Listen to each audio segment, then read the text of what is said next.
Well, first of all, I just want to say a few words before we start this press conference. I'd like to thank all of you. They're the members here of the Philippine American media.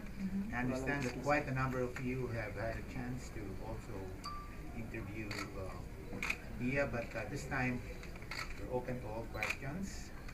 And so, you know her. I don't need to do further introduction. So, can we have moderators start the program? Okay. Good evening, everybody, and thank you, Miss Pia Wurtzbach, our very own Miss Universe, for gracing this occasion and giving your time with the Philippine American press to address any questions that they have that we have not yet answered in the past. Our first question actually comes from Mr. Sonny Gahilan. Sonny Austria, I'm sorry. Actually, the Miss Universe is screening it, but you're first of all, congratulations, Pia. And there was that interview that your advocacy is about cyberbullying, HIV awareness, and relief operations. Now, my question is, what can the Filipino American community or organizations, there are about 1,000 in the U.S., can do to assist you in your advocacy? Well, just the mere fact that they're supporting me in my advocacy already is a huge help, because most of the work that we do is to raise awareness, and just to get their attention is already going to be a big deal. That's already step one of the process. So if I can get their support, if they can show interest in what Miss Universe does, then I think that's a great way to start, and then we can go further with that and team up with some organizations, collaborate, and then see what activities we can do to that connects with causes that I wanna put some light on.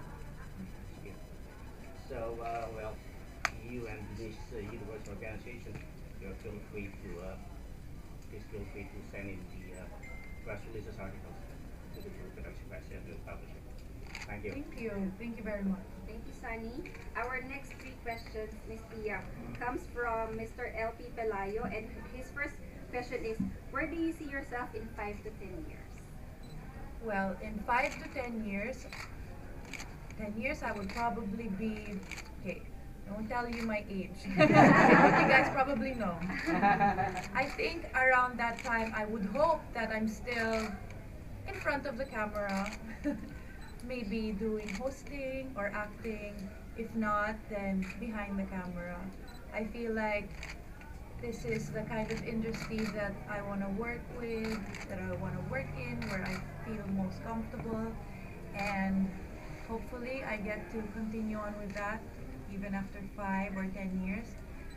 I also hope that I'm still active with certain organizations, maybe not as many as I'll be working with now as Miss Universe, but I hope that there'll be some that I'll still be able to partner with as even after I pass on the crown. And I don't want to say anything about guys, because I'm not thinking about that right now. So I don't know. Will I be married? Will I have children?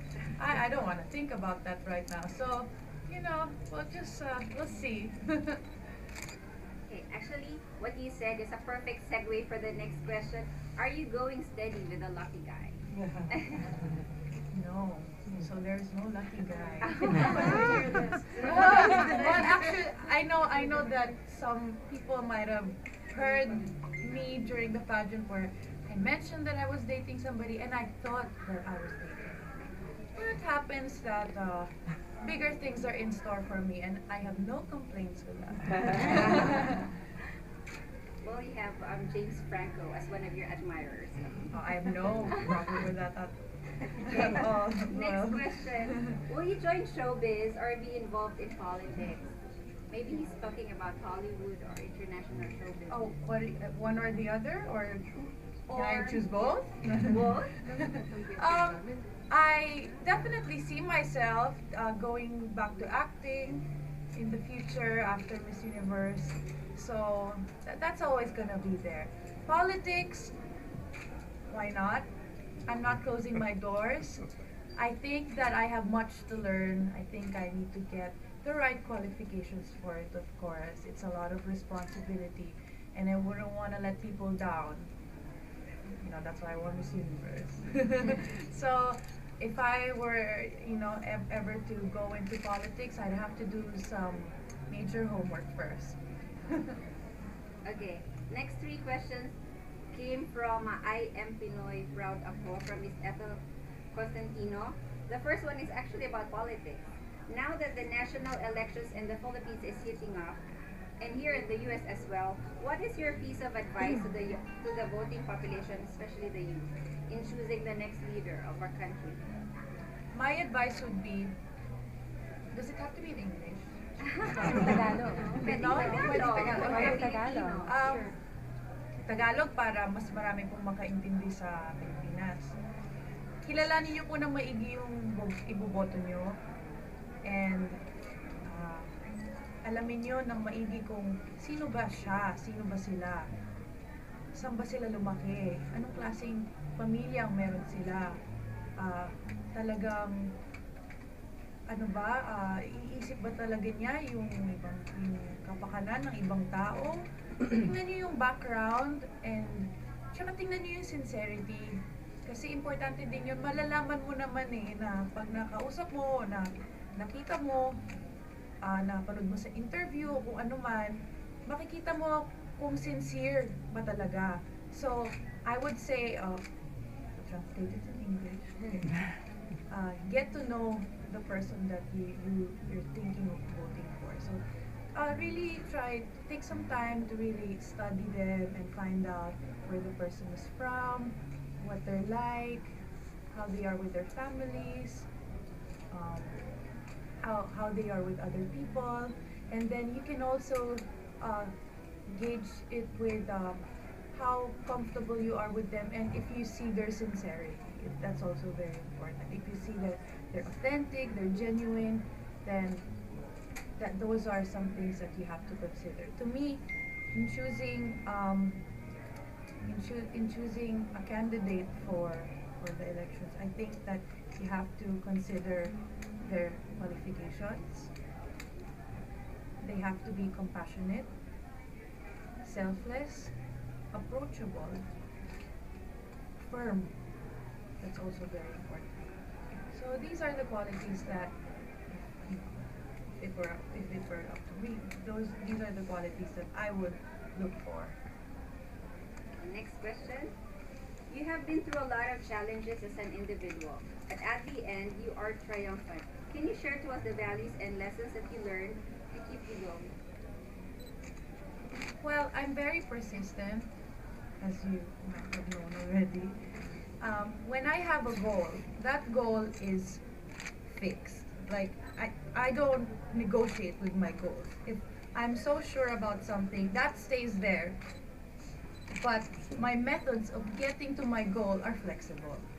So, if you believe in something, make sure that you really believe it, and don't change your mind. You be firm with it, and be sure. But with your methods, you have to be patient.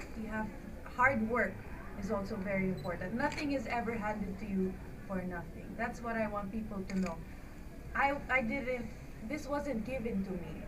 It was a long process getting here. So it doesn't take just 1 week, 1 month during the pageant, 1 year. No. It's really more than that. It's more than the 3 years I joined BBB. It was more. So be patient, work hard, and don't give up. That would be my advice. Thank you, Ms. Moon. Every effort was worth it because the crown is now on top of your head. Thanks. Next, I understand that one of your advocacies is to stop cyberbullying. The question is, have you been a victim of cyberbullying yourself? Do you think that cyberbullying in whatever form should be considered a crime, and why? Yes, I've been a victim growing up, and I want people to know that it can happen to anybody, not just to me. You know, you don't have to be a celebrity to experience that. It happens every day to everyone at any age, and it's hurtful, especially if you don't know how to handle these things. So what I want people to know is they're not alone, and there are things that can be done about this. So, is it a crime? Well, we need a longer conversation about that, because to some extent, yes, it can be a crime, because if it's a threat to your safety, then, or if it's well, you know, it's a very broad topic, because if anything that is said or that is written is well, actually we can talk more about that in another setting, but to some extent, yes, it can be a crime. Depends on what is written, what is said, whether it's true or not, whether it can affect your image as a person, your your thinking, your behavior, then if it will affect you psychologically also. So there's a lot of things to consider with this. So I think to some extent it could be considered as a crime. Even